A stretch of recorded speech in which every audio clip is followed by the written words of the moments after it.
Are you ready to set sail on your first Norwegian Cruise Line vacation, but you don't know what to expect? Whether you've just booked your first cruise or you're still deciding, we've got you covered. We've been on 10 NCL cruises and have spent over 100 nights on cruise ships in the last few years, and we're going to be going over all the top mistakes to avoid on a Norwegian cruise. We'll be going over everything from hidden costs to embarkation day tips to everything we wish we knew before our first cruise, plus the mistakes you'll definitely want to avoid. So let's dive in. If you guys are new here, we're Giselle and Steven, also known as the Lover's Passport, and we're sharing a new bucket list adventure every single week. And this is a part of our cruise series. So if you haven't checked out our cruising playlist already, we'll link it up here for you as well.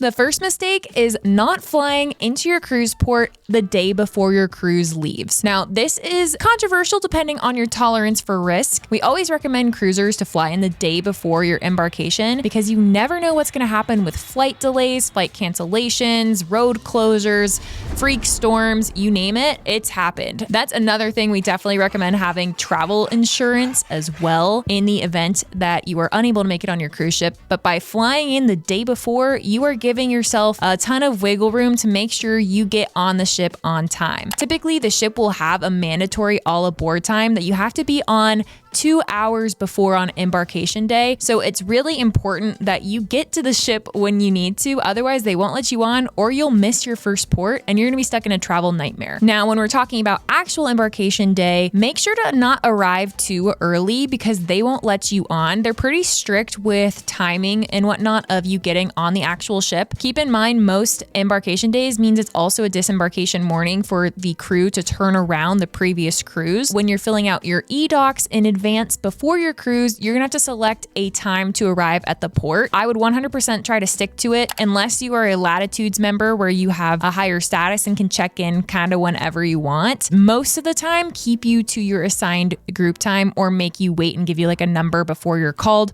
to get on the ship. Typically, we recommend getting to the port around 15 to 20 minutes before your call time. So that way you have enough time to park or Uber there, check in your luggage, and get acquainted before you go inside through security. Something else to keep in mind is if you don't get your luggage tags in advance, do not fret. Typically, you can either print them out from your e-doc reservation when you check in online prior to the sailing and staple them on or tape them on your luggage. But we actually never do that. We just roll up to the port and get our luggage tags when we're there and they'll put them on for you. Typically, people will ask for a tip for helping you with your bags, your checked bags at check-in. So just keep that in mind. Have a little cash on handy if you are interested in tipping. And lastly, when you're getting on board the ship on embarkation day, make sure to keep a carry-on with you because you're going to want to make sure you have all of your essentials like your passport, your wallet, your phone, any chargers you might need, a swimsuit, a change of clothes, and maybe some sandals. You never know when you're going to get your luggage when you're embarking on a cruise. Sometimes it's early in the day. We've had it where they've held our luggage and I didn't get it until super late in the evening or even the next day. So have like a little overnighter carry-on or backpack or personal item with you when you're getting on the ship. So that way you have something to change into if you want to relax by the pool right when you get on, or you want to change the clothes from your travel day. The next mistake that we see so many people make is that they pack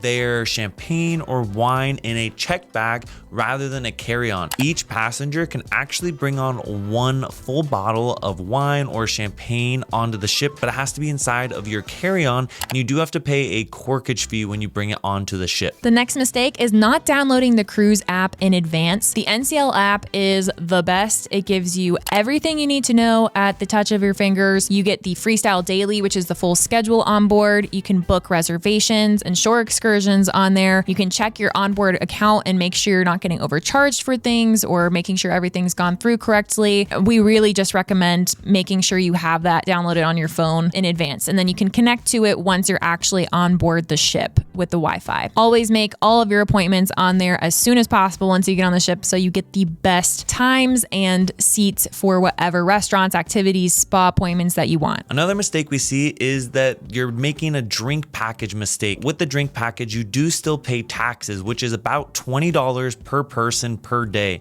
And unless you are drinking enough on on board the ship, you're honestly losing money on this. Now let's jump into dining. One nice thing about NCL is they have freestyle dining, which means that you can actually go and eat at any time you want. For breakfast, they do have some hours, but there's always a 24-hour buffet, as well as there's so many different other places that you can go and eat. The next mistake that we see so many people make is right when you get on ship, you need to go and book all of the specialty restaurants. We see so many people get on board and they forget to go and book the specialty restaurants, and they run out of room, especially the popular ones like Cagney's and the Teppanyaki Grill. So right when you get on, as you leave port is typically when they open up the specialty dining spots. We always make sure to either go to the desk and book all of our reservations for the week, or we book them on the NCL app. Also, a little bonus tip, yes, the garden and all the restaurants are really good, but honestly, the sit down spots like the Manhattan Room and Taste and Savor are also really, really good on these ships. The next mistake is that you are booking your spa appointments when you're at sea compared to when you're at port.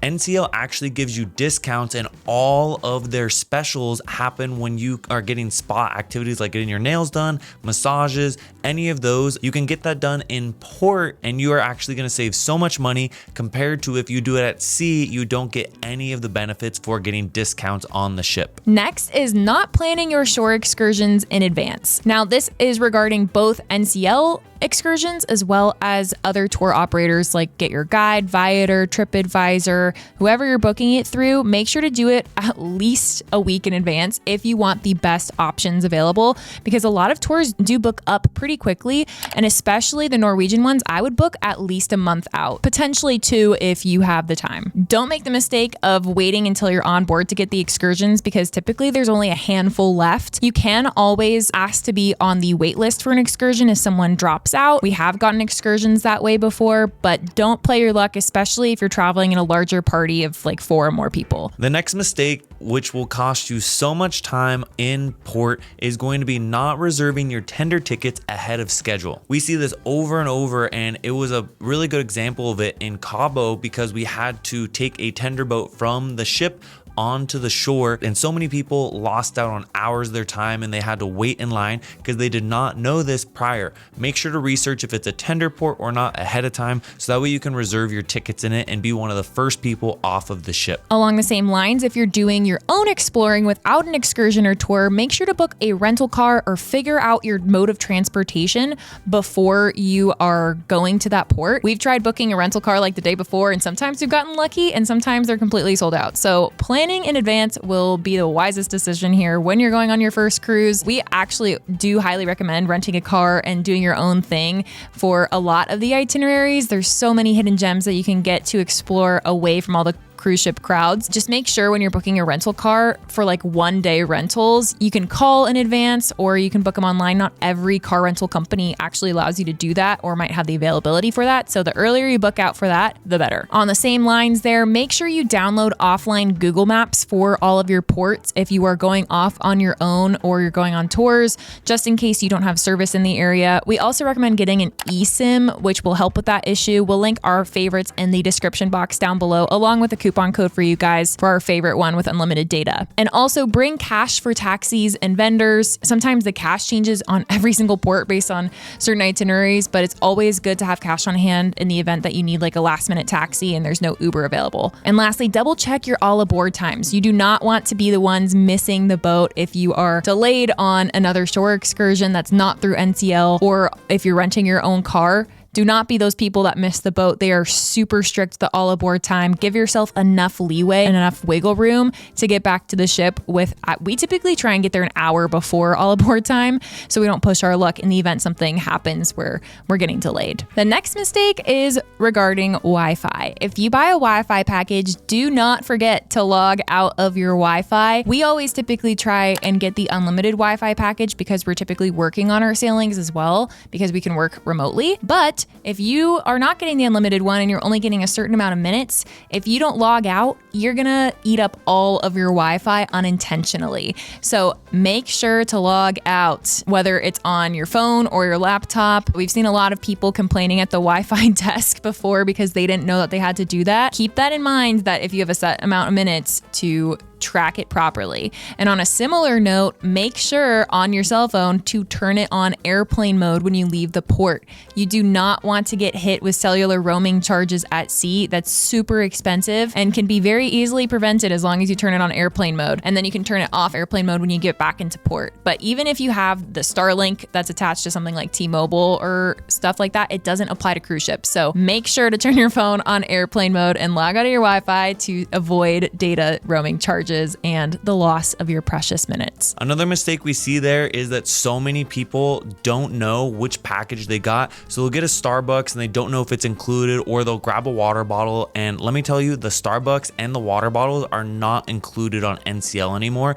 So you do have to get an additional package. So just make sure you know exactly what you're getting yourself into when you're booking your cruise. Next up, we're going to talk about disembarkation. There's a couple mistakes here we want to make sure you avoid. Number one is, depending on if you are a type A person that wants to have your luggage with you, get off and get out of there as quick as possible, we would not recommend tagging them and then getting off the ship, just because it can slow you down. But if you do want to get off the ship, have a little bit more of a leisurely time, or maybe you're not comfortable carrying all of your baggage, make sure you tag up all of your bags early so that way they can take them down with you. Another thing to think about too is if you are flying out, we would never recommend booking a flight before noon, just because most of the ships you get off between 7 and 9 a.m. It typically takes around an hour to disembark, finally get a taxi or transportation, and then get to the airport. So we would make sure that all of your flights are in the afternoon rather than trying to speed out of there, because typically taxis and everything are just going to be really busy in the morning. And our biggest hack on disembarkation day is the elevator. The elevator is always going to be super packed on disembarkation day, just because everyone has to bring their luggage down to get off the ship. So our hack is, instead of going down, we actually go up. So we will press the up arrow, because no one is ever going up on disembarkation day. Get in the elevator, ride it all the way to the top, and then ride it all the way to the bottom. It has worked every single time for us, and it saves us a lot of time and stress when you're trying to get to your flight a little bit quicker. And that is it for this video. We hope that this has helped you become a little more prepared for your first Norwegian cruise. Let us know if you have any cruise questions in the comments, and we'll be more than happy to help you out. And if you want more information on any Norwegian cruises, you can check out our cruising playlist down in the description. We've gone over a ton of different itineraries with Norwegian, as well as doing Haven tours for their private suites and a ton of other reviews. So if you guys enjoyed this video, make sure to give a like and subscribe, and we will see you back next week with another adventure.